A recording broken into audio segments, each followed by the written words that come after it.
Creuser des trous. J'ai appris un jour dans ma vie que j'adorais creuser des trous. Et pour moi, c'était une grande leçon. Alors on va parler de ça maintenant.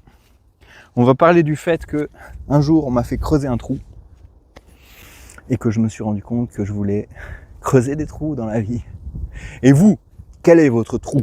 Si vous voulez qu'on y réfléchisse ensemble, je vous invite à vous inscrire à ma newsletter que vous trouverez sur le site nathanaelfray.fr ou lesgrandsjardins.fr, lien que vous trouvez ici dans les commentaires. Inscrivez-vous ensemble, on va réfléchir à comment aller plus loin, à comment trouver votre trou, à comment creuser votre trou.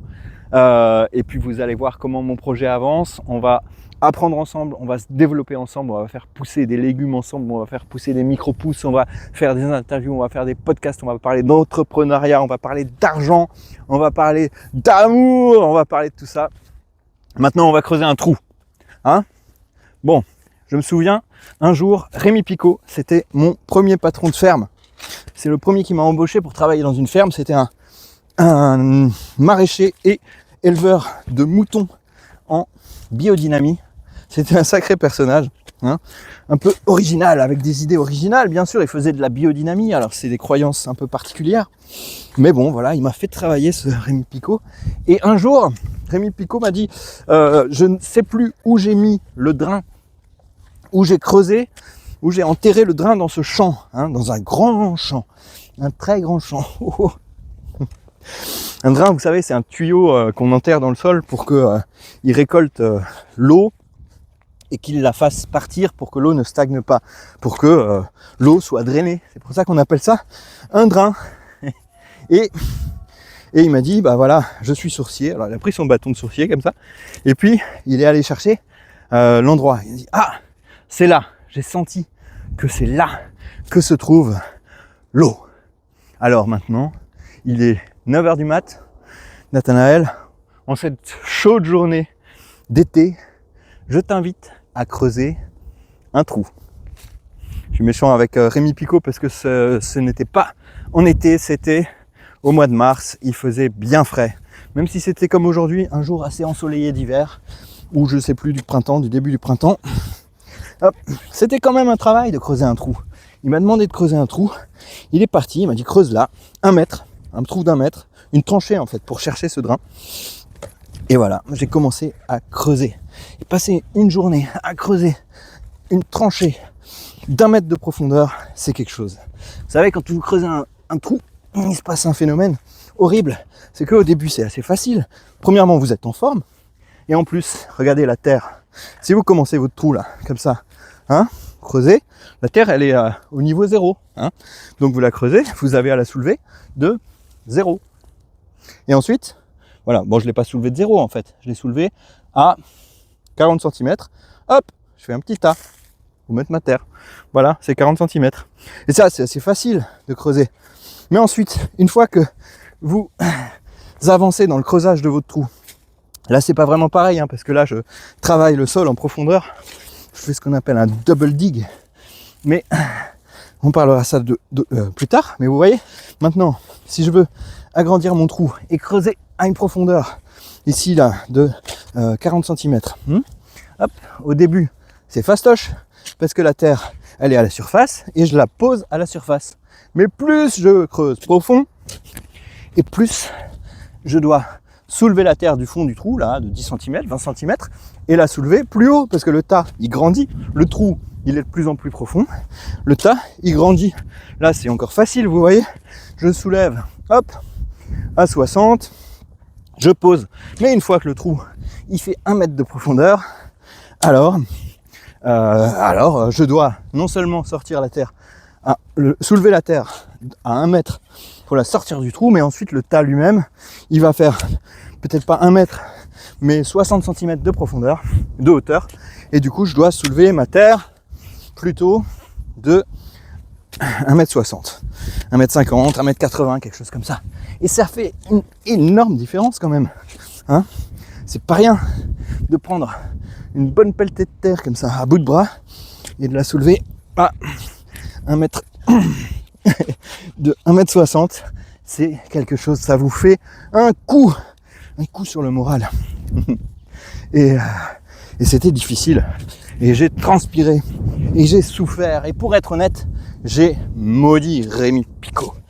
Mais pourtant, Rémi Picaud m'a fait un cadeau ce jour-là. Il m'a fait découvrir que c'est comme ça. J'aime creuser des trous. Et depuis, j'ai fait l'erreur d'embaucher des gens dans mon entreprise. J'ai eu quelques embauches, j'ai eu des rencontres. Il y a des gens qui ont travaillé pour moi. Et j'ai oublié de leur faire creuser un trou avant de commencer à travailler dans le monde agricole, de la nouvelle agriculture, dans les gens qui essayent de réinventer ça ou qui sont touchés par ça, il y a beaucoup de romantisme.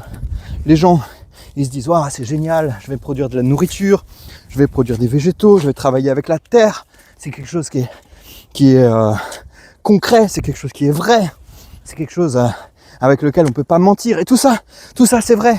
Mais il y a un romantisme qui est un petit peu dangereux, un petit peu exagéré, vous voyez. C'est-à-dire que moi-même, je sais ce que c'était, parce qu'avant de creuser ce trou, j'ai vécu ça aussi.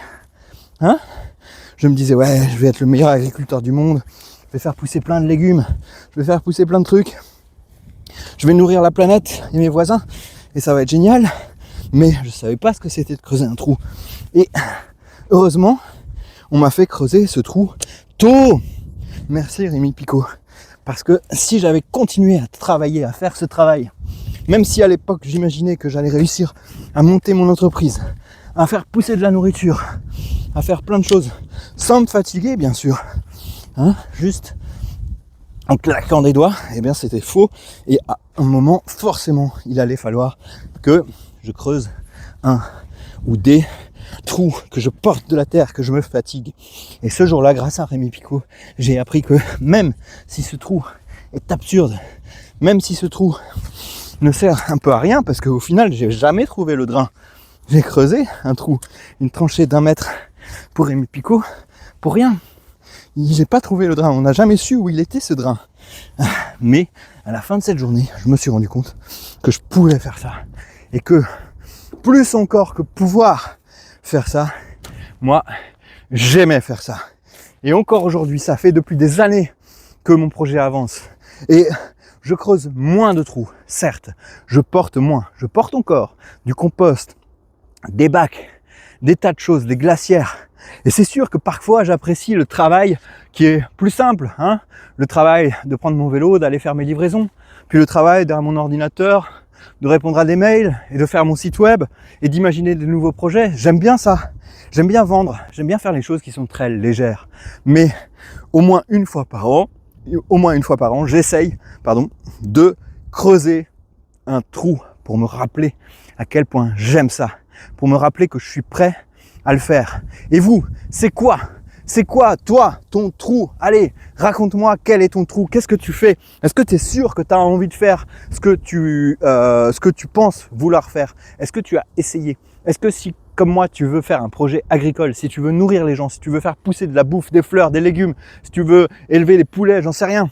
Est-ce que tu t'es posé la question de ce qu'il va falloir que tu fasses forcément? Ne te cache pas derrière l'idée que oui, mais moi j'aurai des gens qui vont le faire pour moi. Ne te cache pas derrière l'idée que toi, tu vas faire les choses différemment, tu vas être beaucoup plus intelligent que tout le monde et du coup, tu n'auras pas besoin de faire ça. C'est pas vrai. Il y a forcément un moment où tu devras creuser ton trou. Si c'est faire de la vente, alors à un moment, il va falloir que tu passes ta journée à faire 150, 200, 300 appels pour trouver un acheteur. Il faudra que tu aies des prospects et ça, ce sera creuser ton trou pour toi. Ou que sais-je, je sais pas si ton boulot c'est d'être un codeur, eh bien un jour il va falloir que tu codes pendant 24 heures sans t'arrêter pour pouvoir arriver au résultat escompté. Et c'est comme ça, c'est ça, chaque boulot a un trou à creuser. Et il faut que tu vérifies avant de commencer que tu aimes creuser ce trou, que tu aimes vraiment y être, que tu aimes vraiment le faire.